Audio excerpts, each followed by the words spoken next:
Hey, folks, welcome back to Chris Wyatt Reports on the Wyatt Independent News Network.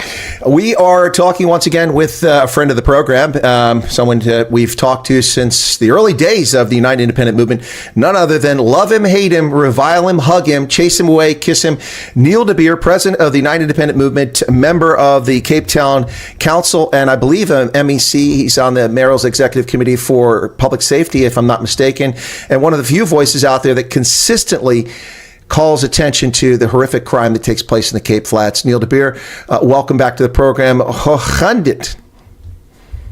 Altijd goed. Dit gaan goed, Chris. It looks like you are somewhere on a field of vineyards, which is a good setting. And yes. I wouldn't mind having some of those bottles of wine at this moment, Chris. It's going rough. Well, that's goed Constantia is what that is behind me. Love it. Chris, I'm a city councillor. My oversight role is that of safety and security. JP Smith is the mayoral committee member and the one that is currently being spoken about so much. I'm still the president of the UIM, leading the councillors across the country, and also have now become a little bit of a commentator on our business news program. And that is going quite well, Chris. I mean, we're drawing something like 100,000 a week. So somewhere, someone doesn't just hate me. Yeah, no, I do want to tell you because I think we chatted since you started doing the biz news thing regularly, but it hadn't grown into what it's grown into now. And I want to congratulate you on that. It's clearly getting a lot of traction. It's I think, if not the top feature, one of the top features on that program now. I'm kind of envious. By the way, I just want to point out here, someone that once upon a time was someone that disliked you a lot, was a big detractor of yours, and then grew to appreciate who you were. Ronaldo Guz, former member of the Democratic Alliance and member of Parliament, is in the chat. Ronaldo asked me to send him a link. He wanted to be here because he wants to hear what Neil's got to say today, and in a very positive fashion. So that's good to see. So Neil, look, a few things been happening in South Africa. Of course, unfortunately, this unfolds our conversation today on a huge day of tragedy, as President Bush just said, President Trump just said a few moments ago, a dark and excruciating day in America as a Black Hawk helicopter collided with an American Airlines commercial flight last night, 67 fatalities, plunging into the Potomac River. And unfortunately, I know exactly the spot. I used to run on the river when I was working at the Defense Intelligence Agency, right there. Probably 50 meters from where those planes are lying those aircraft are lying in the Potomac. So sad news there. But as we turn our attention from what's happening in America back to South Africa, very consequential times here. The government of national unity was supposed to work in the interests of South Africans, but I want to get your take on this because I'm curious. But I mean, I'm basically saying, in my view, that the government of national unity has not chastised the African National Congress, which got just 40% of the popular vote amongst those who bothered to rock up and vote, which was pretty low. But the African National Congress is acting as if the National Democratic Revolution is in full force, and all of their policies are being implemented under the guise of the government of national unity, with the Democratic Alliance, the Freedom Plus, Inkatha Freedom Party, all part of that. And we've now seen the Bella Bill been implemented, which many people are angry about. We've seen this recent proposal by Parks Tau about 3% corporate tax on the profits given to only black businesses in South Africa to enrich them, your competition. And now the most frightening of all of them, expropriation without compensation, which I have been telling South Africans for years, especially on this program, but even when I write and in the previous world and also in the intelligence world, that this expropriation without compensation is not about farmland. It is, but it's about property. And to me, it's a political tool to cow the opposition. Because, Neil, if you are saying things about the government and they don't want to hear it, they're going to come to you and say, well, probably not you, Neil. You won't be frightened by this, but we'll pick your cousin, Johan. I don't know who your cousin is, but Johan de Beer. And Neil's cousin, Johan de Beer, he's been talking loudly about the government. He's unhappy about their policies on social media. And so the government comes to him and says, listen, you better knock it off on X, or, do you like that Land Rover? It won't be there next week. Do you like your pension fund? Because we're going to take it. And I think that's what the government of the day will use this for. So anyway, that's a long lead in. Neil de Beer, any comments or any thoughts as we get started to talk about all these topics? The floor is yours, sir. Yeah, Chris, I've been with you since the inception. You were one of the first foreign media that interviewed me when I horrendously left my international business and entered this thing called politics. I must tell you my hart verlang na besigheid. I am in politics because of one reason, and that is I thought which I could practice in global business, which I was successful to run a multitude of international funds across the world, and then come into politics and fix stuff. Politics doesn't work that way. It doesn't fix it. It prohibits you to fix it. And when you start fixing it too well, they tell you to stop fixing stuff because you're over fixing stuff. Because when you over fix stuff, you've got to take money which they don't want you to use to fix stuff because they need to put it in their pocket. So I've just now sounded like your ex-Minister of Defense when he said, we know the unknown, and the known knowns should be found out what is known. And that, do you remember? So it's a quagmire of yes, I do remember Donald Rumsfeld all too well. He's passed on since then, but yeah, the known knowns. So Chris, just a background. You know, a lot of people like me, and a lot of people don't like me. Those that don't like me normally don't get from me what they want. They bloody lie to me, or I find out that they are idiots.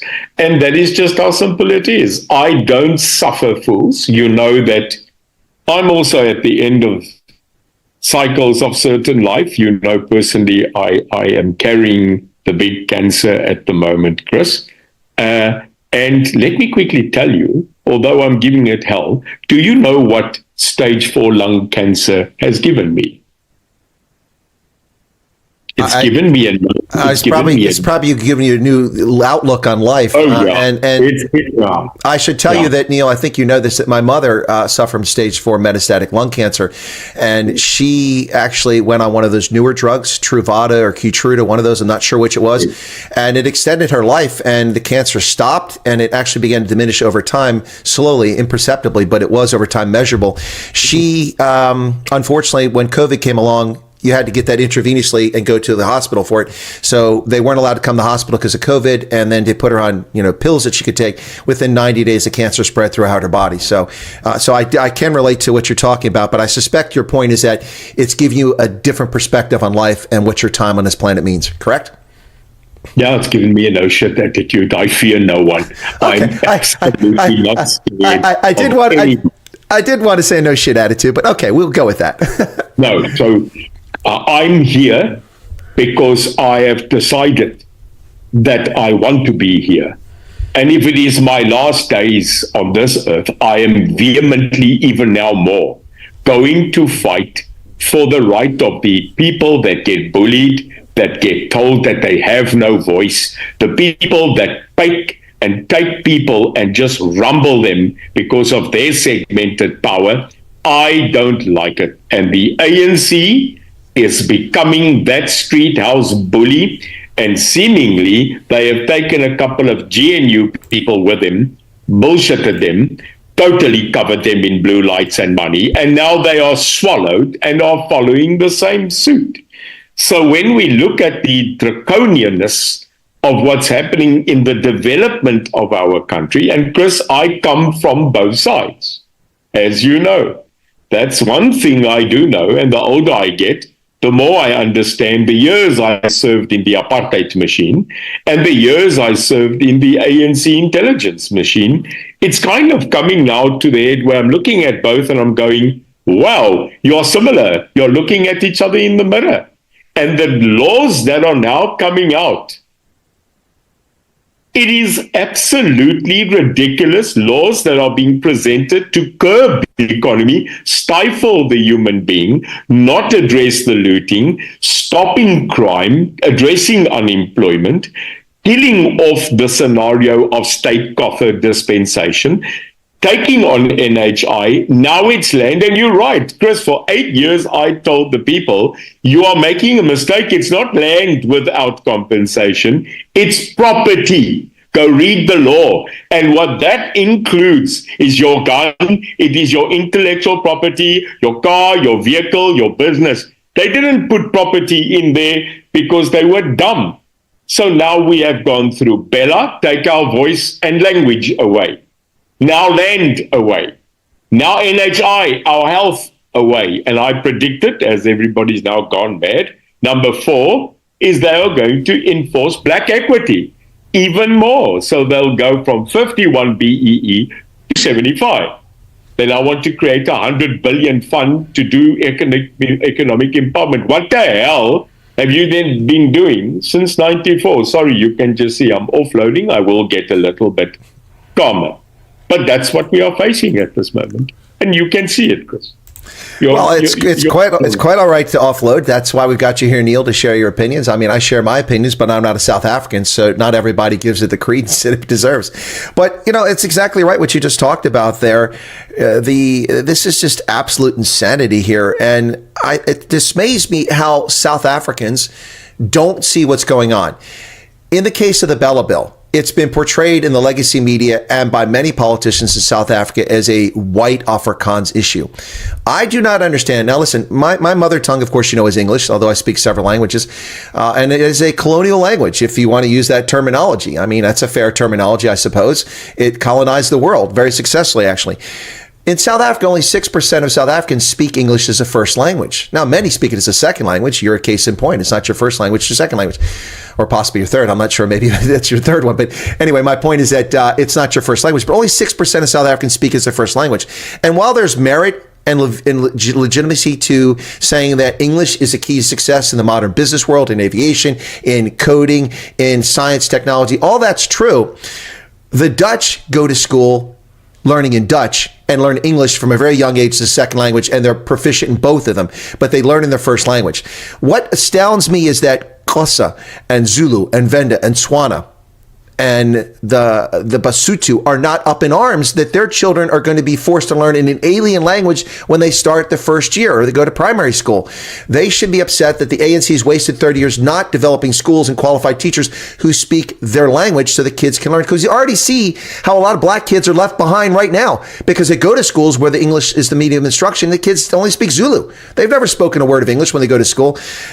I don't understand the cognitive dissonance. Am I missing something? Am I completely wrong in this? It's not just Afrikaners who are concerned about their language, or maybe it is. They should all be, shouldn't they? Well, I think your first fact is correct. I think people in this country, I think one of them will be Ronaldo, who took the brunt of saying that certain facts are based on race. Some of them are based actually on history, but a lot of it is based on culture. We are kind of sitting here and people bring up the race debate and I go, no, sir. I've been 32 years in the ANC culture. I was raised in Umtata. I grew up under the King Uzwelabanzi. I'm more of a traditionalist in Xhosa than what I'm a politician. I grew up there.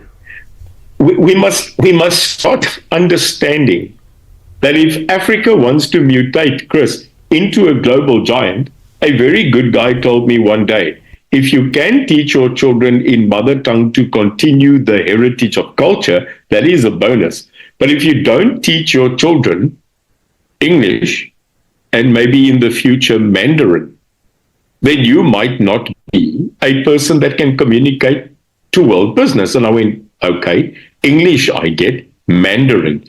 He said, Neil, the power of Asia is coming. And that was said 12 years ago. So I don't think the choice of language is anymore to say that we've got to culturally look after just heritage and mother tongue. We've got to look at decisions that affect the future leaders, the future economists, because surely we don't just want South Africa to remain a rural state with enclaves of small cities. That's not it. So that will be a debate. But here's the thing. You must have choice. And that's what we are scratched about. Our choice is being taken away. And if government starts taking away, as you will know, Chris, matters that should be protected under the Constitution, if they can take away one, what else are they going to take away? So I think Bella Bill was it, yeah, but it was the touching of the nerve to what's going to come. And there's no opposition. And I think that's the second shock. The GNU, as it is finding itself in a very bad position where John Steenhuisen, Cyril Ramaphosa factually are the two bridge carriers, and you've got people behind them factually that either are supporting them in the minority but want to destroy them in the majority on both sides. So not a very good position to be in. But I have said, bar the GNU, the alternative, Chris, is a monster. Well, I've said that all along, Neil, since the election. My analysis, of course, I'm going to crow again here. I've told people the first week after the November 2021 municipal elections that the ANC would do no better than 38 to 42% in the election last year. That's well in advance. And I stuck to that. People told me I was crazy. I didn't understand South African politics. What do I know? And I projected a number of factors. I couldn't anticipate Zuma forming MK, but it filled the same role that I thought other things were going to do. So my analysis came in right.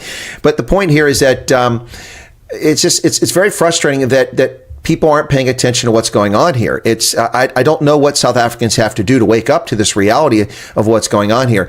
But the Government of National Unity, after the election results came out, I said this is the best of the bad outcomes. The best. Hopefully the DA will be responsible and will get at least one or two ministries that have real tangible power. But then when I saw the outcome of that, and Ramaphosa and the ANC were actually kind of brilliant in drawing all these other parties in to give this a veneer of a grand coalition of Government of National Unity rather than just a coalition between the ANC and DA, which was highly unpalatable to many ANC members. So they wanted these other parties in there, and then they gave them ministries. And what happened is that the DA didn't get any of the security cluster. You and I both know how critical that is to governance. No police, no intelligence, no foreign ministry, no finance, none of the true levers of power that the government wields, the monopoly on force and things like that over the economy and over people. What they got was the things that were broken, home affairs, agriculture that needed to be fixed. And when I saw that, I became very concerned. But still, one could hope for this being the best because the other options aren't good. But I'm convinced that the ANC would not go into coalition with Zuma and MK, and they're unlikely to go into a coalition with Malema. So it's the best of the worst circumstances. But from what I've seen recently, if you supported the DA in this coalition, you got to be scratching your head. When will they stand up? They drew lines in the sand as an opposition party, and they said these things are important. Bella, and now NHI, and then EWC. And all of this is coming true. And all we see is John Seenhuisen saying, well, I've asked the president for a reset and he didn't respond to my email. Okay, well, they were supposed to meet last night, finally. I wonder what came of that. I've seen nothing in the press.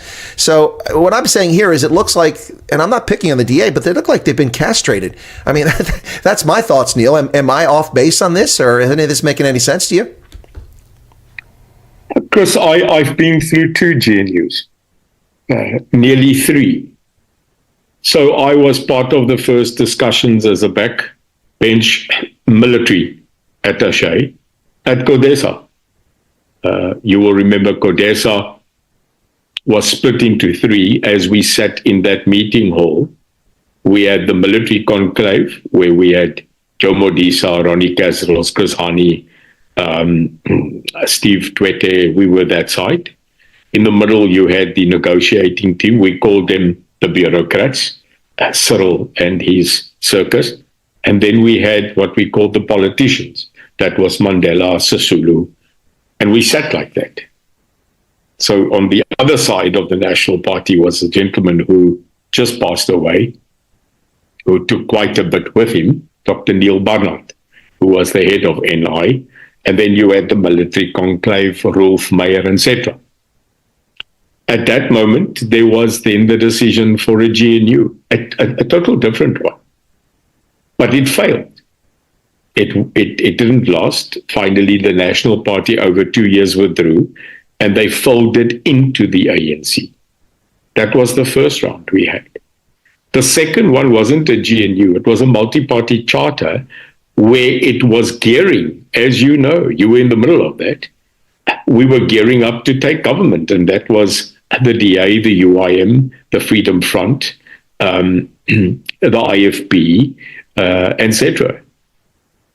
I was part of that leadership and played a pinnacle role many times to chair it. We were really looking at, but the question is, was everybody really thinking we could get 50 plus 1? It became very clear at the end of that journey before the election that it wasn't so. And you will remember a couple of days before the election, I walked out of the multi-party charter and I resigned because it was not about the ANC. It wasn't about amalgamation. It was about bloody lies, skullduggery, and rubbish happening around us that we were not included. I don't play that game.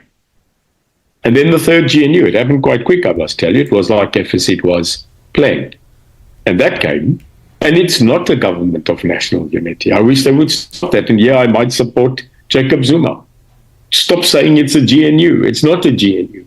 It is a coalition between the DA and the ANC. And they then decided to include those who Cyril said could come.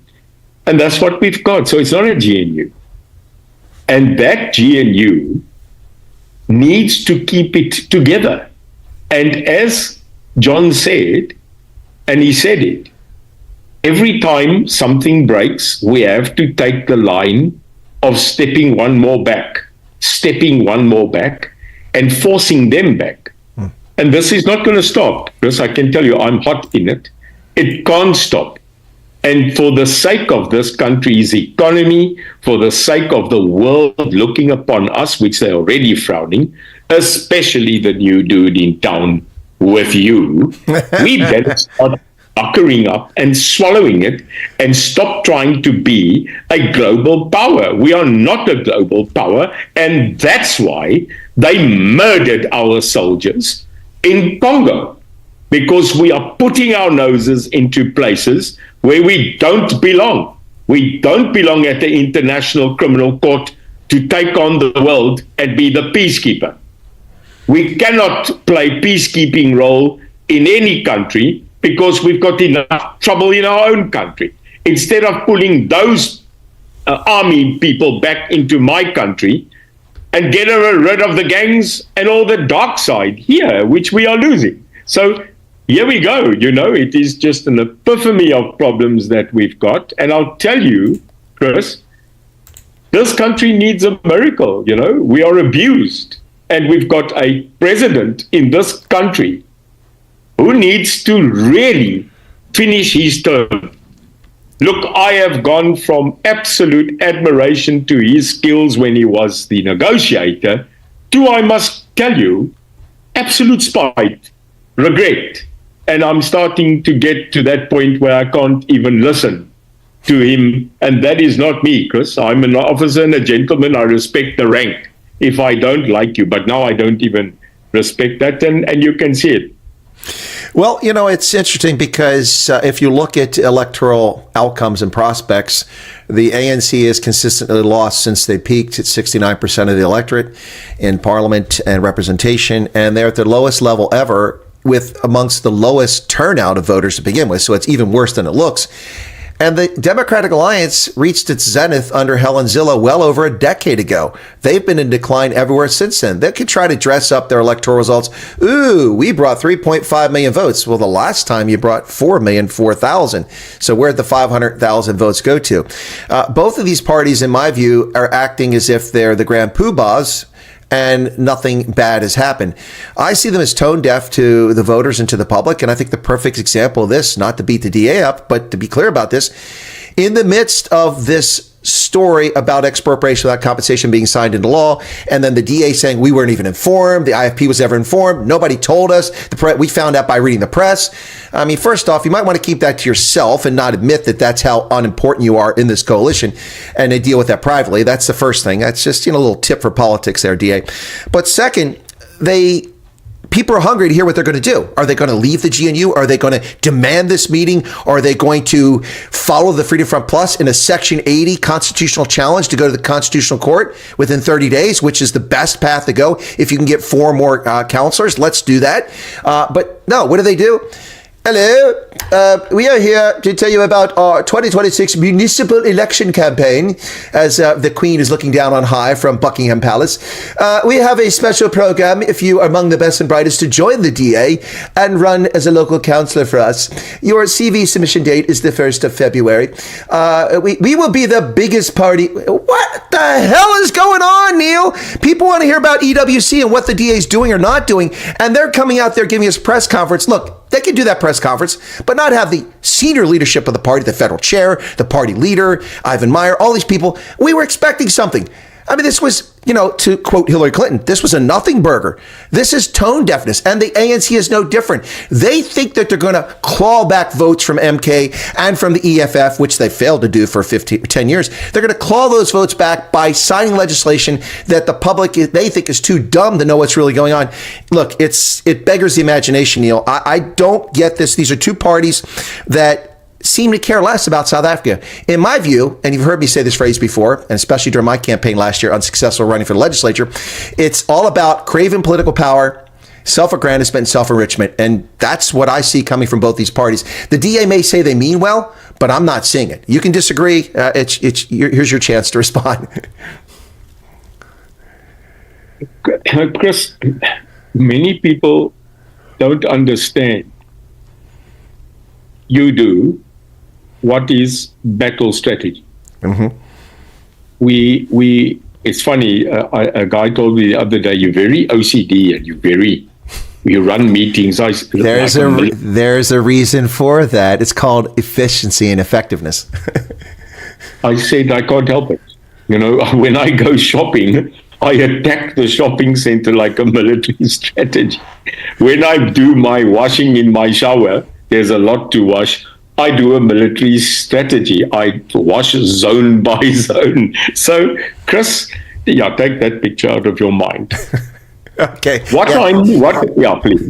What I'm saying is, the reason people that come out of some form of military conclave are to the most successful is because we're disciplined and we follow a strategic line. We have intelligence, counterintelligence, verified information, strategy. We understand KYE, know your enemy. We at least need to have countermeasures on every matter and introduce certain strategic things that will allow the enemy to be surprised. That's politics. So Chris, look at the UIM.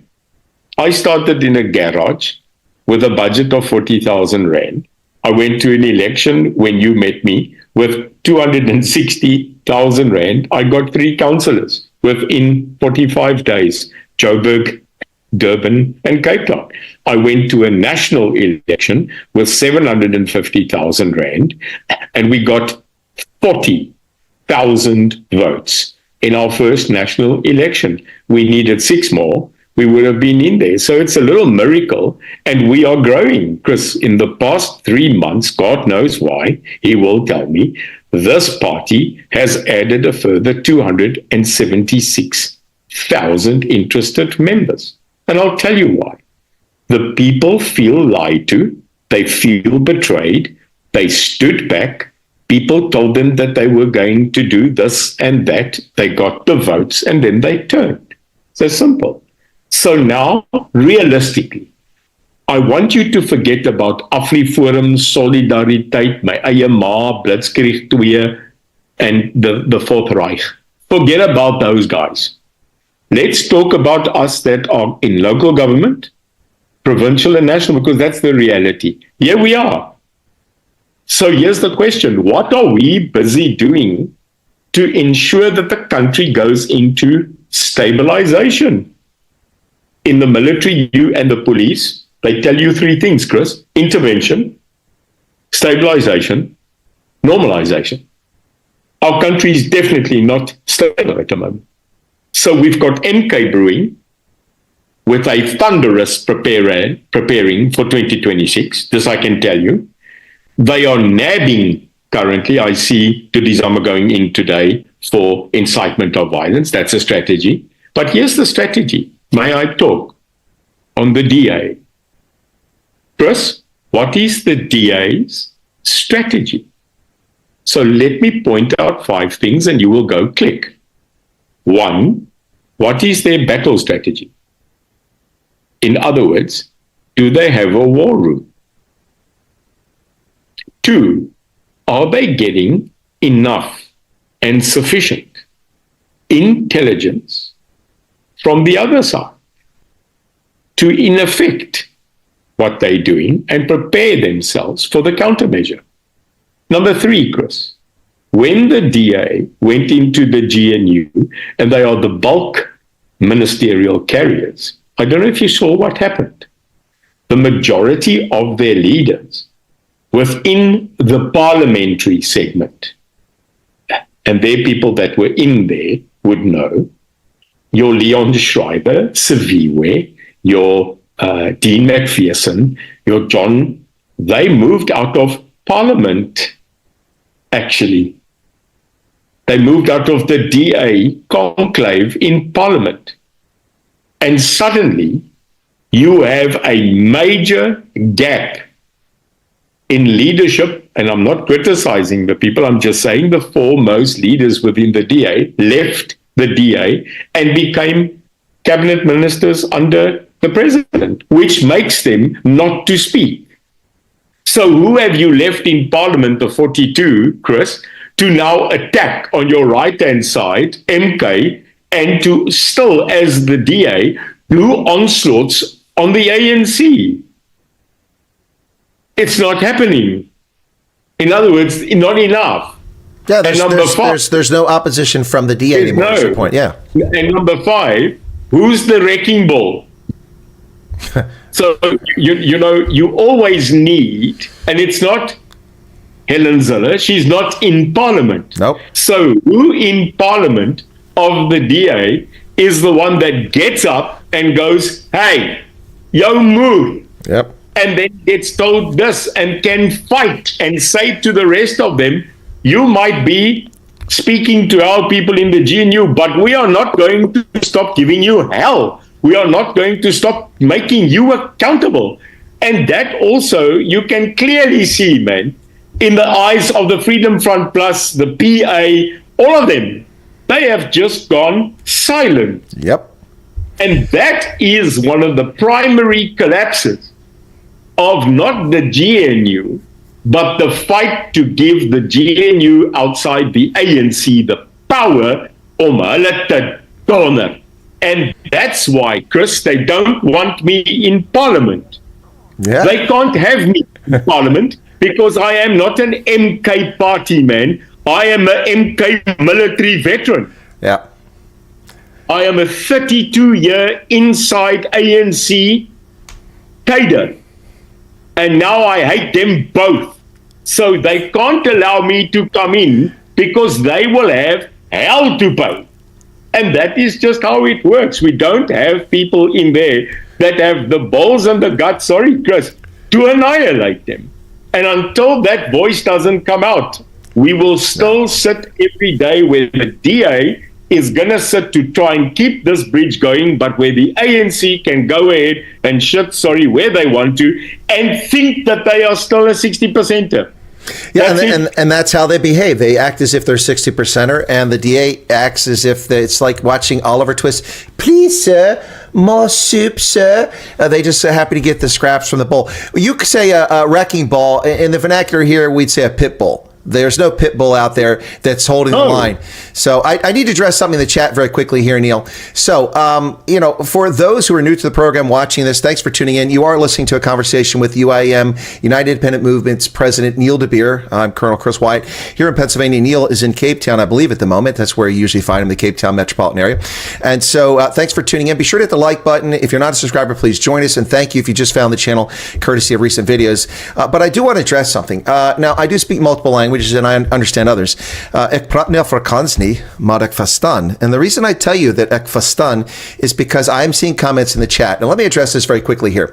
Again, as I start at the outset of this video, there are people in South Africa who love Neil de Beer. A lot of color folks love Neil. They really do. That's been my experience. Speaking of folks in the chat, I see that Fatima Abdul has just joined us.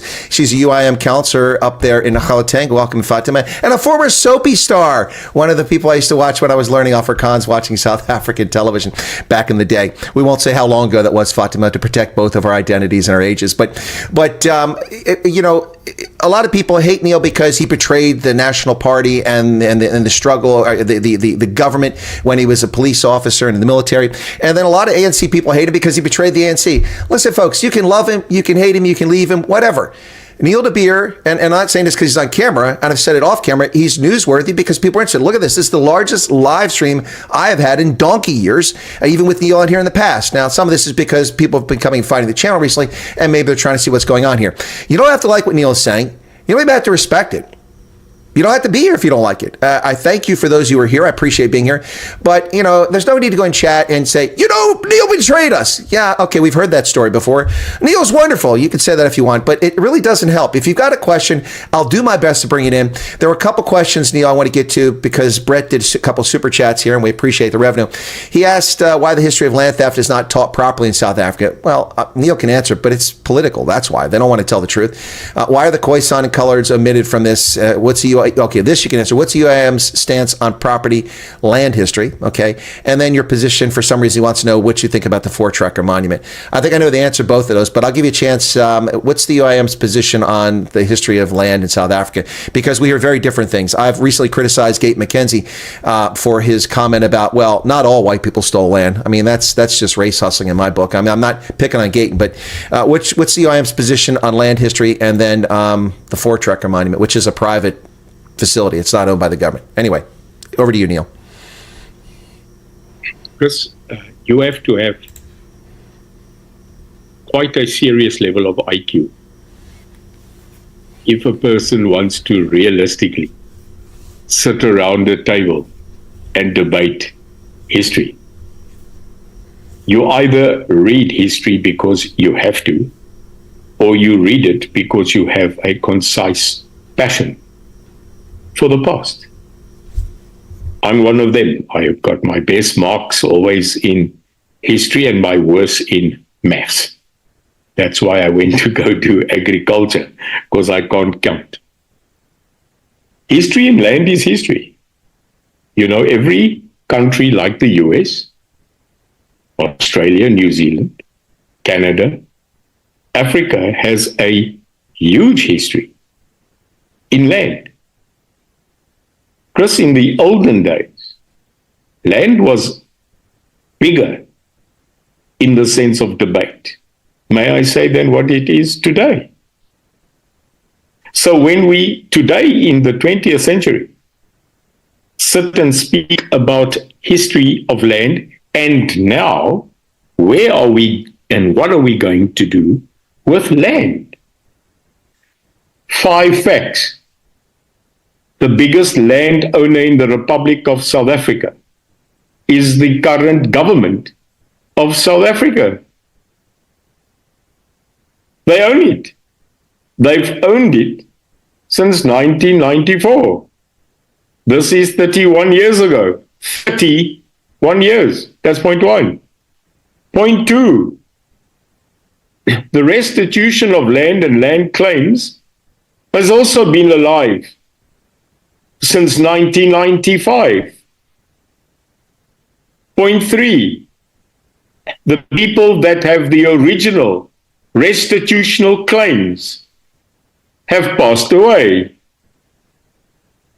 and are now being followed by the families of the actual claimants. Number 4, the majority of land within the current urban areas can no longer be claimed as they have been developed. And that is no more a lands claim, but a financial claim. Number 5, here's the most important, Chris. When a person comes and says he wants to have his land, the new age thinking is, what are you going to do with land? Because 100 years ago, when you showed people with your kiri the vast amounts of land you are, if you now are Jan, if you are Stephen, Sipu, or Oko, you showed and you said, hier is my land. The modern thinking is no more about hier is my land. The new thinking is, kyk wat het ek geplant op my land. In other words, the modern thinker wants to look at a picture that you've got on your screen at the back. It is now more vital as a productive globe, as an economic globe, if you get 100 hectares of land, are you using it to the optimum? So the argument is the UIM unilaterally understands the rights of landowners, understands the prolific history in my country of the de-ownership of land. You must be dumb not knowing it. But we are 100% in the support that if we take land, transfer land, be it land or equity, that you should show what you will do economically with land. Because here's it, and I've been in it, Chris. What happens is the Koko family gets their land, and a month later, they sell the land. And whom do they sell it to? To the same farmer who was dispossessed of their land. No, this is fact. The other thing, Chris, is there are more than 4,000 farms. 4,000. In the government's hands. The Republic South Africa that was bought from white ownership and transferred to trusts of communities. They are now bankrupt. Yep. And the other thing is, we've got to sit back and say, now that you know, that we look at people like the Khoi, the San, the First Nation, the Garib, the Xhosa, when you look at them, one of the people who is vehemently now fighting and protesting with the GNU against land without compensation, funny, is the Zulu Nation. Because the Inganyama Trust. Yes, sir. Yes, sir. Because they own and negotiated one of the biggest land trusts in the country. So again, it's not a white thing. It's not a Zulu thing. It's not a Khoisan thing. It is a heritage thing that needs to be addressed. And this ANC government failed. They failed, one, to really register the people that have right of ownership. And until that hasn't been done, stop saying the white man. Yep. Stop saying the brown man.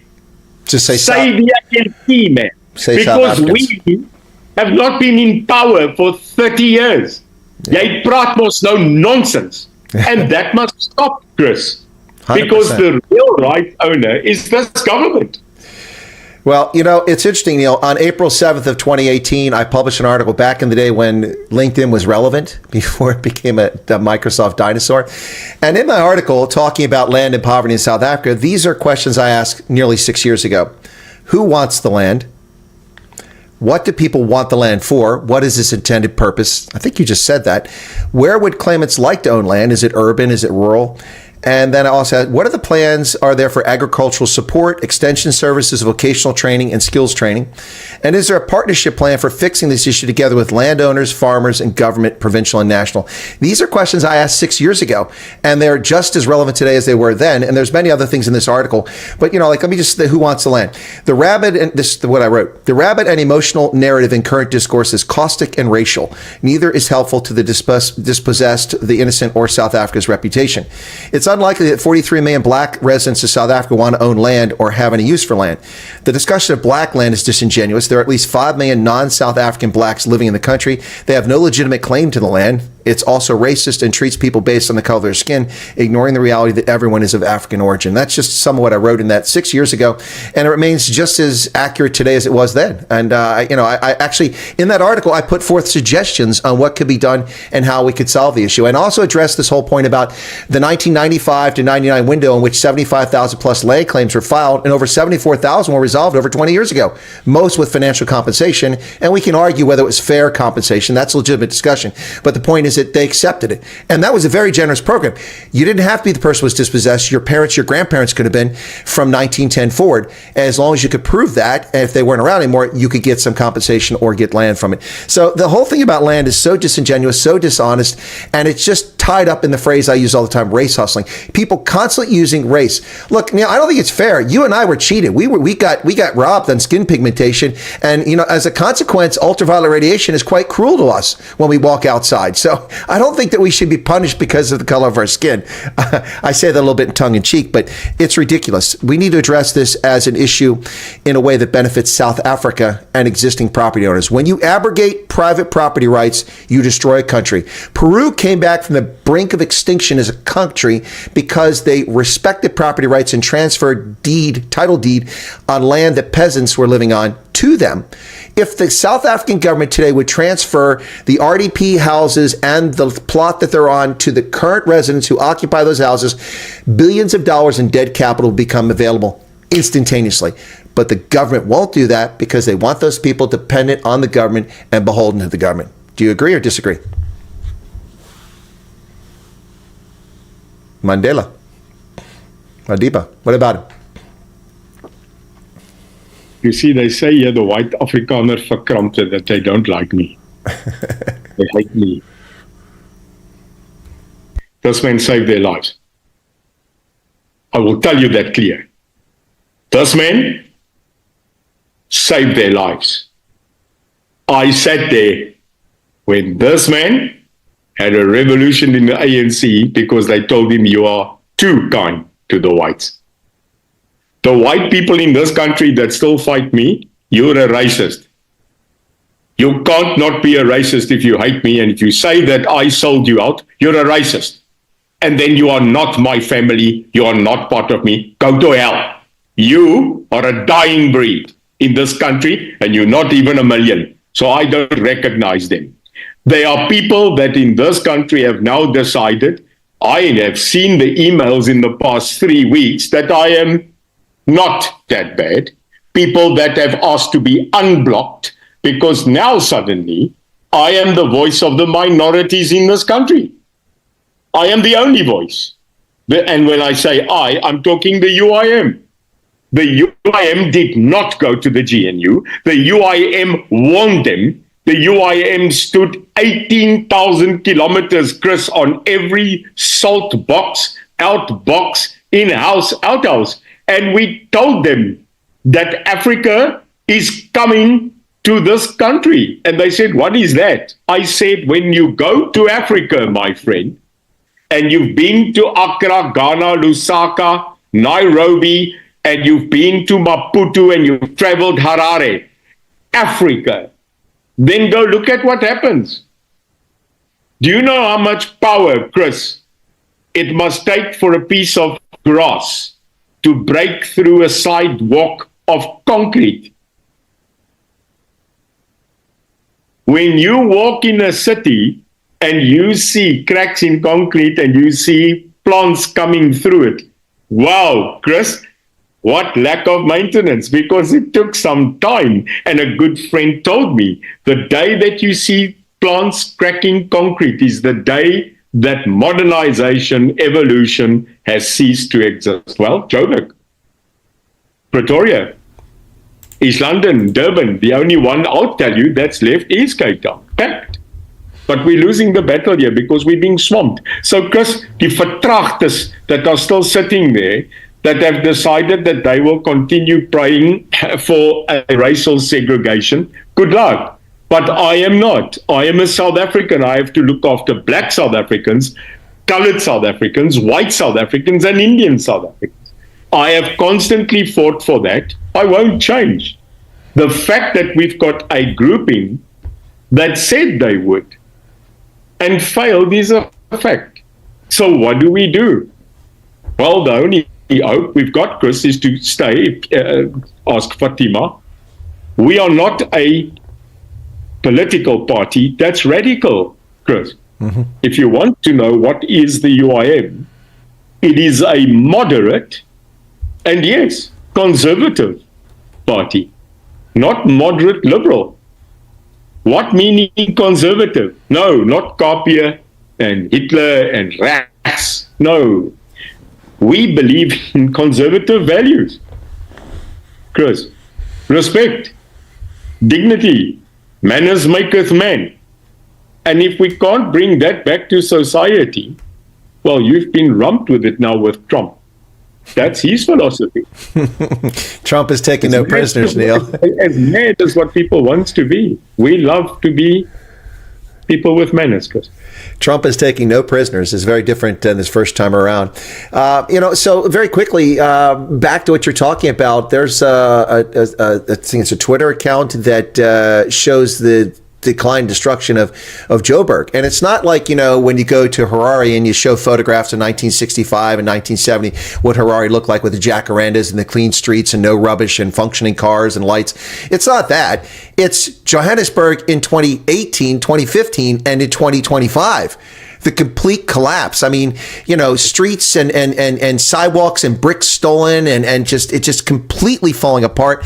And I did a story yesterday about a place up in Limpopo, in Petersburg or Polokwane, where an abattoir, a butchery shop, not an abattoir, but a butcher shop that a woman built as a business over 30 years, employed 26 people, had side businesses, was making all kinds of money. And because the rubbish was never removed, because the electricity was episodic, because the water was off for days on end, she had to shut down. And then she had to pay back service fees, the rates for services she never received in order to sell the property. And so she lost all her money and she's destitute as a 65-year-old widower. This is what they've done to South Africa, to black, white, and brown. It doesn't matter where you're from or who you are. It's just that the politicians, particularly in the ANC, but not exclusively, love to focus on race, to blame other people for their failures. And that's what's been going on here for so long. And that's the page it needs to be turned. The UIM, and I'm not shilling for your party, the UIM, I've never heard your party focus on race. You focus on South Africans and on people. And that's one of the reasons why I was happy to cover your events and see where you were going with this. But let me shift track a little bit here, because I think we need to talk about this before we wrap up today, although we could talk for hours, but you probably need some rest here. But before we get to that stage, I want to say, I did a video recently and I analyzed what's going on in the Democratic Republic of Congo. Of course, South Africa has been involved there for the better part of 2 decades plus. And this conflict has gone on forever. They went in late 2023, authorized in May of 2023, went in December 2023 as part of a SADC mission into the Congo. And this is not the first time that South Africa's deployed on peacekeeping or peacemaking. They went to Comoros twice under SADC umbrella. They went into Lesotho in Operation Boleas twice in the 1990s, their first couple of peacekeeping missions. They've done things like this in the past. So I'm not questioning from that standpoint, but I'm questioning from the standpoint that it's not a mutual defense thing. Why are they there? This conflict's been raging for 30 years. The troops are under-equipped. They're poorly trained. I've seen the videos of the lack of fire discipline from the SANDF troops. It's horrible what they're doing up there and being put in risk way. Now we've had 13 soldiers die in the recent firefight and mortar attack. 9 died in August of last year. So we're talking over 20 soldiers plus another 18 were wounded in this. And we have a minister who pushed a 30% standard for education for 16 years. And now it's a defense minister. I don't understand. Well, I understand why. It's politics. But if you're going to make someone the defense minister and your choice is between Bantu Holomisa and Angie Mocheka, that's pretty simple for me. It's Bantu Holomisa. I mean, but that's not the situation. So, I mean, people are speculating why they're there. The only advantage I can see to being there is that it props up the ANC's ego that they're the preeminent peacemaker and negotiator and political influencer on the continent of Africa. But I see it very differently, Neil. At this stage, after 30 years of ANC conduct across the country, sticking their nose in the business of Cote d'Ivoire and sticking their nose in Burundi and in Eritrea and everywhere else in the continent of DRC, I see South Africa under the ANC as Africa's sole indigenous neo-colonial interloper. What say you? I think it's deeper than this. I was there. I was at Goma. I entered Goma from the Sudan side when South and North Sudan split. There's a multiple amount of players in East Africa. One of them, which people are currently misjudging, is a very astute man. They call him the grand uncle of the East. His name is Museveni, the president of Uganda. So people say that Kagame is the right guy. Kagame is not. Museveni carries the power. It is then surrounded by Rwanda, it is Burundi, it is CAR, Sudan, and top Congo. The battle in Goma and the base Sake is right in the intertwined area where we had the Rwandan forces at one stage, the split between the Tutsis and the Hutus, raveling and running across the border to established themselves there and became M23. Their profound leader, the then Bosco Nataranga, we found him to such pressure that he surrendered to the Den Haag. But there was the new group. That fight is not about strategic occupation. It is about mineral wealth. And that's it. So we can dress this zebra purple if you want to, but when it washes off, it's black and white. So let's make that a point. Secondly, we are not the United Nations of Africa. We are not the US, and we're definitely not China. We cannot do such operations. We are not prepared for it. We went there to keep peace. Peace for whom? We didn't even know. And the red flag should have come when we formed a SADC peace force, and only 2 countries joined us, Tanzania and Malawi, and both of them ran away. So what we've got now is this social media. I mean, Chris, I don't have data left in the day of the amount of videos that are being 98 videos an hour. And it doesn't make it better, because I delivered, as you know, a 24 question paper in the hands of the Secretariat of the Minister of Defense yesterday. On BizNews, I will read every one of them. What was your command strategy? What was your operational mandate? What was your logistical support plan? What was the decision on the buffering of artillery support? What was your air support in? Blah, blah, blah. The normal things, Chris, that you do before you bloody march into a bush. And this was not done. And plain and simple, now they are killing each other in the media. And the latest is the president of Rwanda on X, like Trump, tweeted at 12 saying some sporadic stuff. And of all of them, 2 that amazed me. He says he spoke to Cyril, and Cyril said it's not M23 that killed the South Africans. What? It's on paper. It's on my tweet. And then he says, and Cyril, we can talk about this, but if you want conflict, ATE, war, then we will give it to you. Boom. For the first time in 30 years of this country's total history, a commander-in-chief is now being threatened by a foreign force. And not by America, Britain, or Australia, but by another African. Rwanda. Rwanda. Yeah. Now, Chris, here's the point. They've killed 13 of us. Doesn't matter who killed them. You killed them. So here we sit, and we are trying to play peacemaker. There is no more peace. You take 13 of us. We should take 1,300 of you. You should have entered that theater with every bomb and every aircraft and bring down hellfire. And that is how the strategy should be. You know it. Once you are being overrun and there's a bloody broken arrow, you don't care about casualty. Now, we took this knock on the nose, the SANDF standing back, the absolute rubbish coming out of there, non-supply, bad ammo, no air support, is just an annihilation of a force.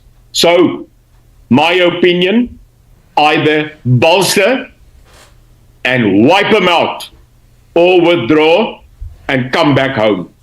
That's it, Chris. Yep. And we've got command structures that cannot have the balls to do that.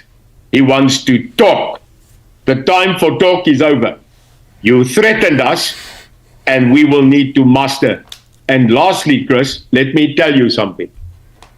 There are too many generals in this country. 400. We are running out of brass epaulets.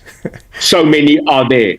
And yesterday, the cherry on the cake is to actually receive a picture of our current head of the Defense Force wearing a Special Force beret, but worse, he was given a Special Force badge an operator's badge and fake honorary Parabat wings. Yep. Now, hear me well. I worked with those heroes.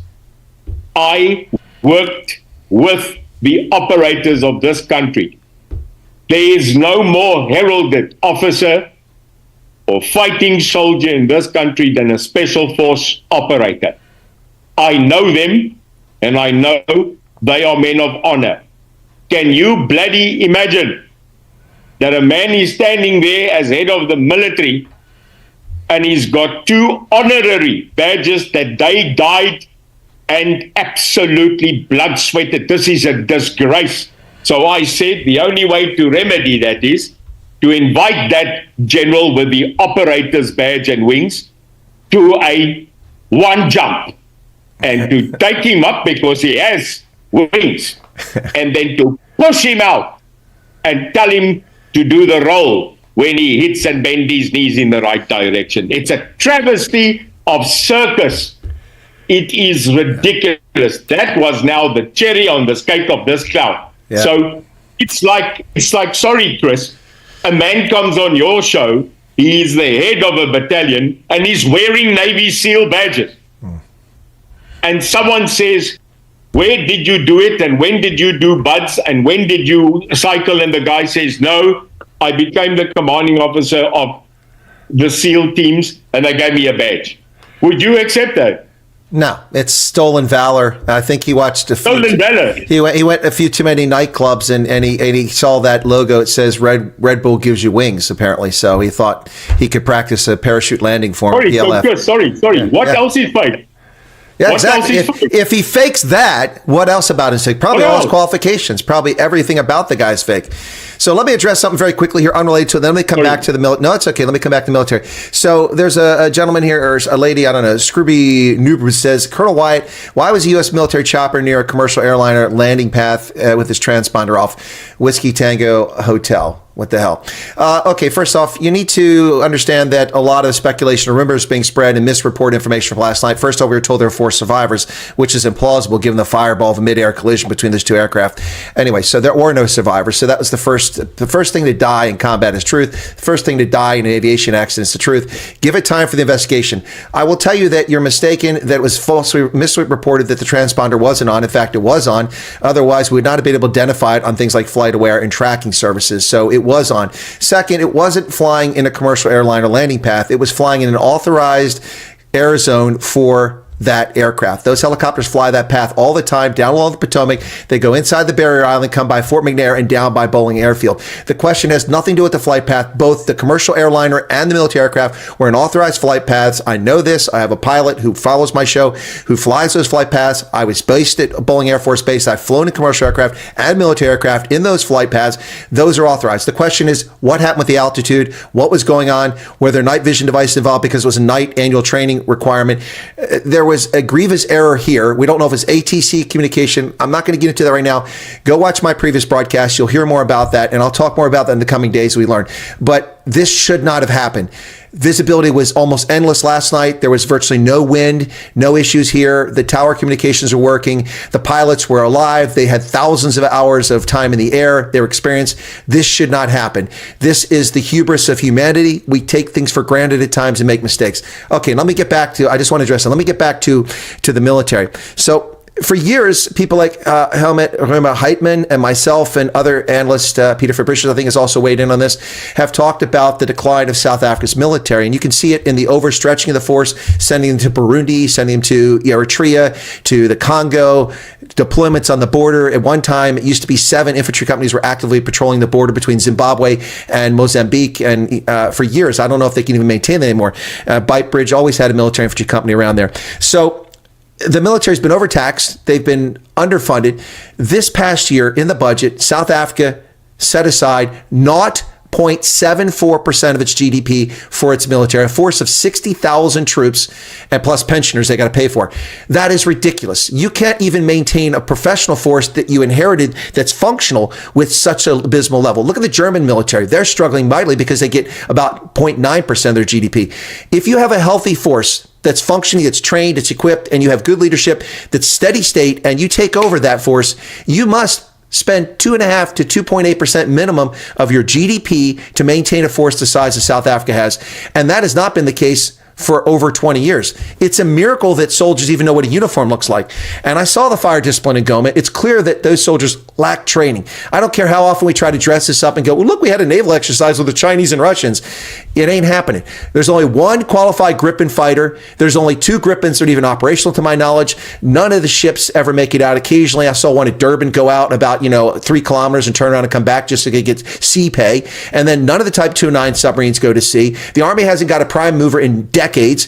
The Rui Falks are older than you and I combined at this stage. I'm being facetious, but you get my point. The Oryxes are on their last leg, although they've been really good workhorse for the military. This underinvestment in the military has been detrimental. And on top of that, in the early part of this century, the ANC decided to use the SANDF as a jobs program for unemployed black soldiers, and in bringing them in under a skills development program, which didn't bring soldiers in. It took people and gave them jobs where they're doing nothing. You cannot have a healthy military force when the average age of your rifle soldier is 38 to 45. And that's what we have as a consequence of what's going on in the SANDF. Look, it starts with money, Neil. And it goes from there with leadership. You get what you invest in, or you don't invest in. Look at South Africa's infrastructure. Instead of keeping the rails running, they didn't maintain law and order. The rails have been robbed and pilfered. The roads are potholed. The ports are a disaster. Worst performing ports on the planet, because instead of putting the money back into it, they stole it all. And the military is in this mess, not because of Enzi Mocheka. I have no respect for her whatsoever, but not because of her, but because of 31 years of negligence. What say you? If you go to a zoo, and there's a male lion, and you throw the male lion 1,000 rand in cash, you really think this lion is going to have an appetite for your money? It's a lion. But if you threw him half a springbok, it would tear it apart, knowing exactly what to do with it. The analogy is, Chris, you can throw billions to a person that has no tinkling idea what to do with it. So we have got people that are not at all schooled. They carry rank. The majority of them are ex-liberation fighters. They were not trained like I was, like you were, and the majority of 50-year-old white people sitting here. They were trained as a conventional force. We were trained as a conventional military, but that could adapt to bush warfare. So the problem that you've got is the understanding that when you go back to bush warfare, you don't deviate from conventional systems. You still use your infantry, you still use your artillery, you still use your intelligence probes and your air force. But the most important thing, like you know, Napoleon Bonaparte said it, no military can fight away from water and food. So if you've got food and water with you, you can fight. Apparently they didn't even have that. So the problem we've got is that, I'm going to say it, you will have to mute it later. We had a military term in my country, it's called a clusterfuck. And when that happens, either a grenade or a mortar, you take that cluster, you get mad for 1 minute and 2 seconds, and then instinct gets up and you fight. Now, I saw in one of the videos a guy with an LMG with North Star tackies and jeans and a t-shirt with a bulletproof vest firing at an enemy. What was he doing in civilian clothing? Fighting with an LMG. I'll tell you what he was doing. They experienced the clusterfuck. They had such a surprise that they were sitting there probably in underpants. Chris, may I ask a question? How does a force of 100, 200, or 300 rebels get it right to enter your buffer zone and you don't know? How? That means only 3 things. You had no recce team that was out there doing recce reconnaissance patrols. You had no vision using drones or Air Force to patrol. And thirdly, you have no military intelligence. I hear absolutely a lie. I hear they allowed women to come into the Saki base. And they brought water, cool drinks, and food. They let them come in. They took their stuff and they let them go. This is weeks prior to last week's Doomsday, Thursday. Now, Chris, if that's true, Recon. this is a break of intelligence. Yeah, it's a recon. Yep. So, sorry, every story I hear is sad to me. Everything you are hearing is terrible because you are a professional. Mm-hmm. I will leave this to the big minds and military strategists. But at the end of the day, when you have now shaken this milkshake and the ice cream is at the bottom, people are dying, and they're not dying one a month, they are now dying tens a week. So, with surprise, the Defence Force Standing Committee was cancelled today, and they had to move it to next week. Did they have a golf tournament? Yes, where the Air Force was. And here's the last thing I posted on Twitter for tweets. The president of this country, in his military uniform, at COVID, when he came out in his battle fatigues to address the army who was now going to be deployed in our country to fight COVID. That apparently didn't take a minute. So, Mr. Ramaphosa, are you going to get again into your battle fatigue and go to Goma? Because you were quickly to come and attack COVID, but now it's bullets, bombs, and planes. I wrote you a Twitter on that matter. And that's that. Well, look, it's a tough fight. I mean, Cyril's busy fighting vaccine apartheid from those evil white people who developed the jabs, so, I mean, we got to keep that in mind. We'll get to one last topic here in a second.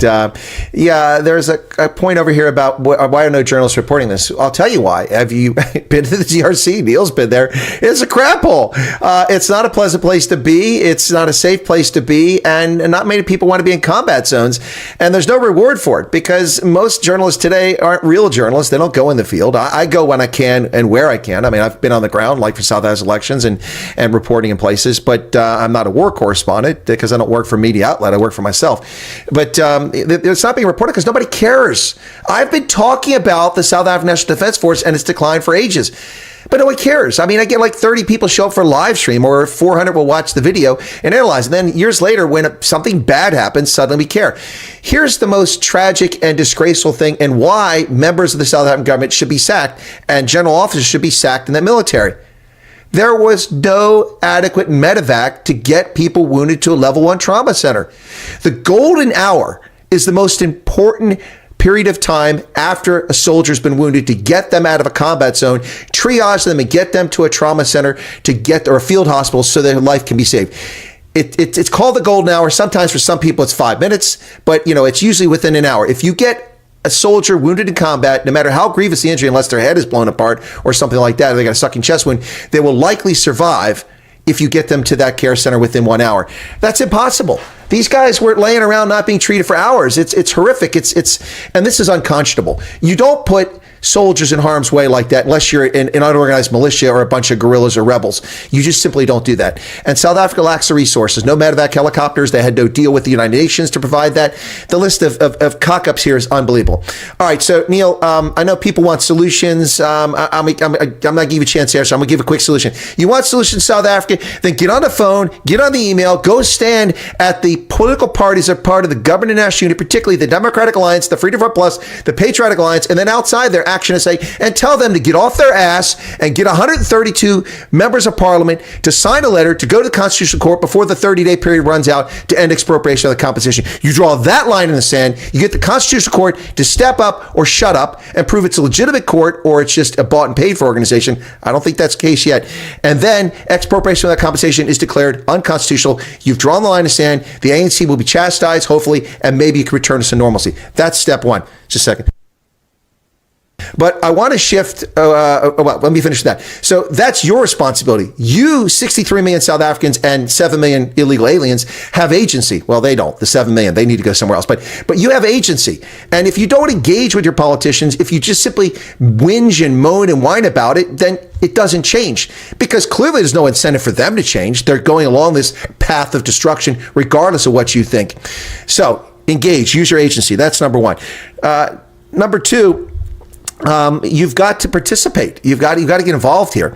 And then I want to shift here real quick, Neil, because if you want to jump in as I get to the next topic before we wrap up, you're welcome to do that on that point. But that could take hours to say how we fix this mess. But I did want to shift attention to get your thoughts. There's a new sheriff in town.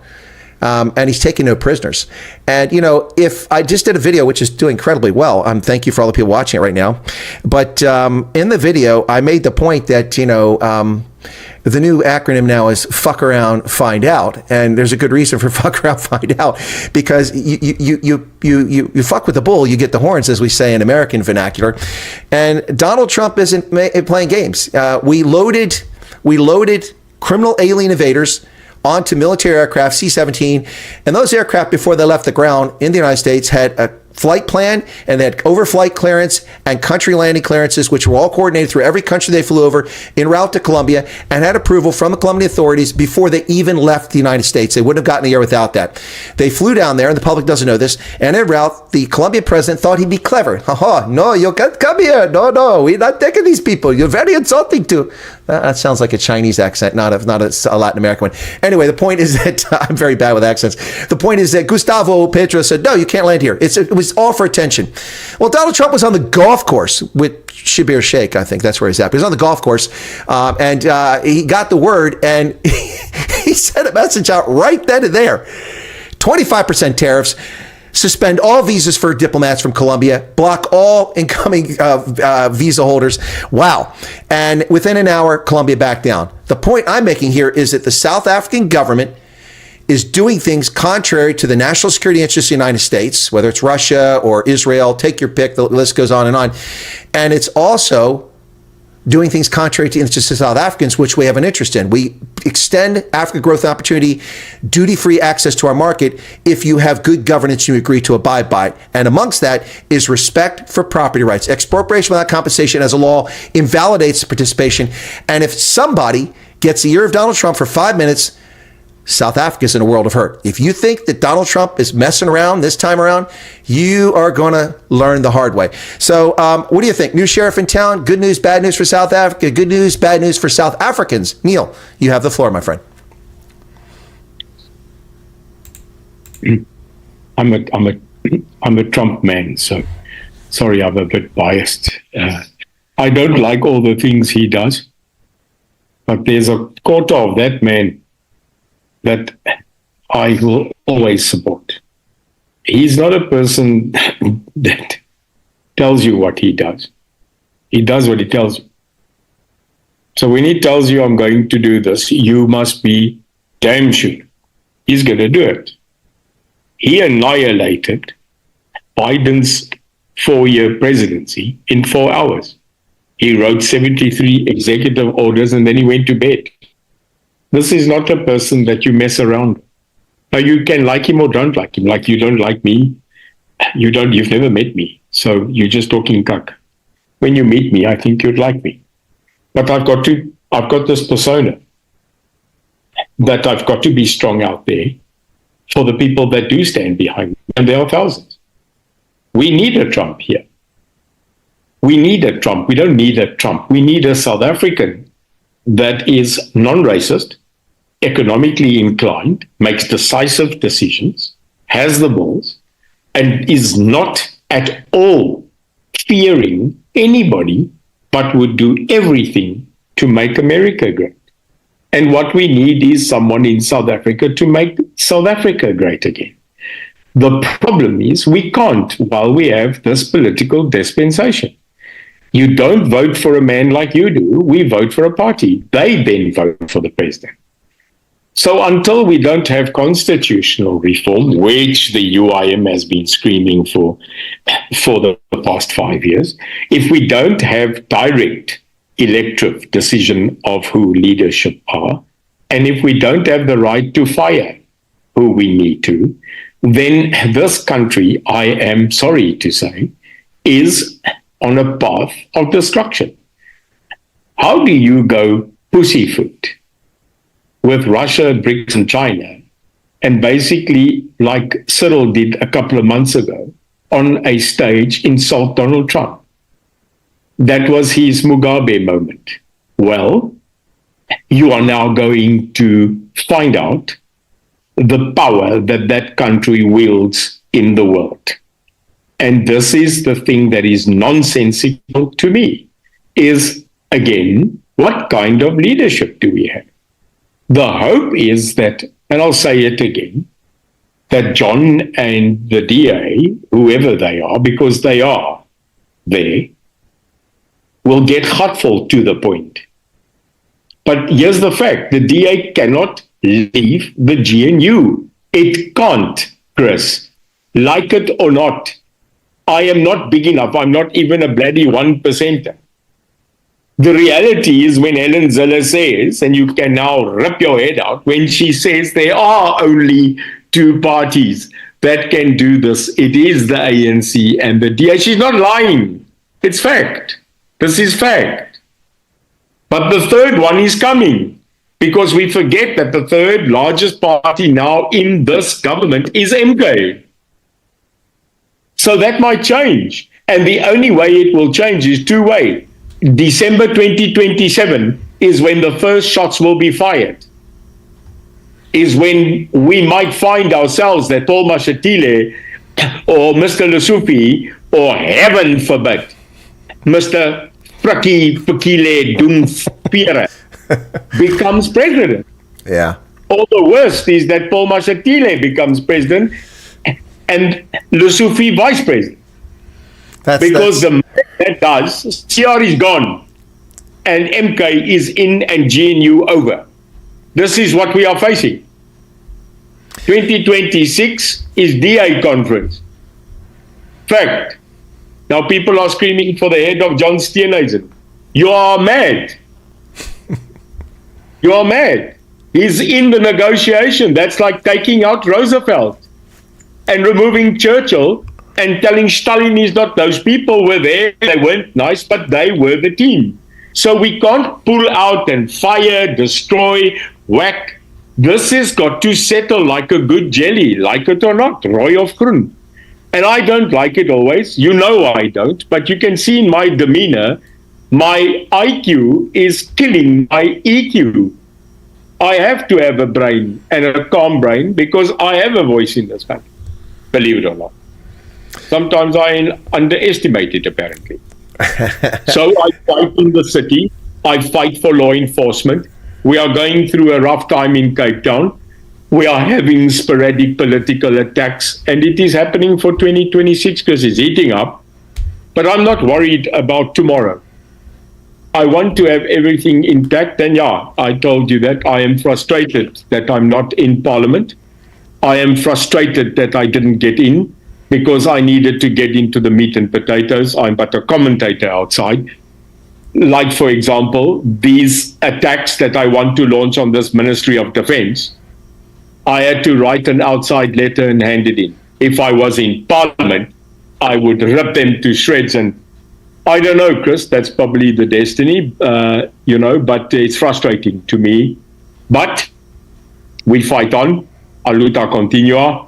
We will not stop. We will continue. And we have a great country, just very bad management, Chris. Well, Neil, I would say that South Africa is in a similar boat to the U.S., except just a little further gone. Our country was rapidly descending down into oblivion, but we had a chance to save it, and we did in November. Now we just got to execute, and we're trying to execute that right now. Hopefully, South Africans can save their country. Look, you've got a painting back there behind you of someone rather famous, not Madiba, but Winston Churchill, and you were talking about fighting, and it reminded me, we will fight on the beaches, we will fight in the cities and towns, give us the tools, we will deliver. Sound like Winston Churchill there. But Neil, Chris, he said, you don't negotiate with a tiger when your head is in his mouth. That's South Africa right now, that's for sure. All right, so Neil, look, we could go for hours, and I want to respect your health. You've been very kind. It's been a while since we had a chance to chat. This has been an epic broadcast of people tuning in. We've had, I think, close to just over 1,000 concurrent live viewers. That's awesome. Thank you all for being here. If you're not a subscriber, please become one. You can find Neil by following the news. Also, you can go to the United Independent Movement's websites and check that out. Neil, you still tweeting up a storm, or what's going on over there? You busy on Twitter? Yeah, that's now my new platform to bitch and moan. And also, you'll find him every week. I think Sundays when they usually release it on the Biz News and the topics of the day. So, Neil, with that, I always give my viewer or my viewers, my guests, a chance to say any final words, maybe some thoughts of hope. And I just want to thank you, Kea Laboa, Bye Bye Donkey. It's always a pleasure to have you on the program, and thanks for your insights today. And it's for me, it's not really an interview. That's why I call it the Indaba Conversation with Chris, because it's a lecca back and forth, and that's kind of what's going on here. But Neil, I'll give you a chance for final words, and then when you wrap up, then I'll let you drop off. Thank you very much. The floor is yours. Now, Chris, firstly, you are not supposed to be a popular person when you are a leader. You are supposed to be an effective leader. I am not here to take popular decisions. I'm here to take the right decisions for the country. Number two, we cannot remain in history. We must never forget it, but we must move on now as a nation. Thirdly, politicians are not the hope and the future of this country. It is the normal citizen X that has the power to fix this country. And lastly, Chris, thank you to you. It is a long journey with you. You are a great friend of mine. Say that just at certain places. But one thing I know, you love our country, you are passionate about us, and for that, you are a voice that is always there, and a voice that reminds us what we can, should, and will be. So God bless you and your country, and we are side by side, and I look forward to having you back here to threaten you with a good boerewors, pap, en 'n brandewyn. All right. Now, I'll tell you right now, I don't eat pop. It doesn't matter how drunk you get me. I don't touch pop. I'll enjoy the droevos. I'll enjoy the braai, but keep the pop away from me. I used to grow maize. I don't want to eat ground maize. Okay, so then braai broodjie. There you go. Oh, yeah, braai broodjie. Sure, I've had those. Yeah, there you go. That'll work. That'll work. Thank you. All right. God bless you. All right, thank you all for giving me an opportunity. All right, ladies and gentlemen, Neil de Beer, the president of the United Independent Movement. I'll let Neil drop off, and then I'll close up the broadcast for today. Thank you all so much for being here, and I hope that you found this informative, interesting. Maybe I can help Neil. There, he's got himself out. It's been a really enjoyable broadcast, and it comes after a very busy morning. I did a summary of the events in America for my first broadcast this morning, unexpected, to wrap up and summarize the events in Washington, D.C. between the American Airlines flight and the U.S. Army Black Hawk helicopter. 67 people perished, 64 on the American Airlines flight, 3 crew members, a pilot, a co-pilot, Army captain, a chief warrant officer, 2, and a crew chief, a staff sergeant, perished in that horrific situation. Then we did the news after that, and in that news we're interrupted by Donald Trump in a press conference with his senior officers or officials, and then this interview with Neil de Beer. It's been a busy day. Thank you, everybody. Thanks for those who have been watching my new video on the Trump and what it means. I see a lot of usernames I'm not familiar with. Yes, talk is cheap there, Dwayne. It is very cheap, but I'm a person that doesn't talk. I do.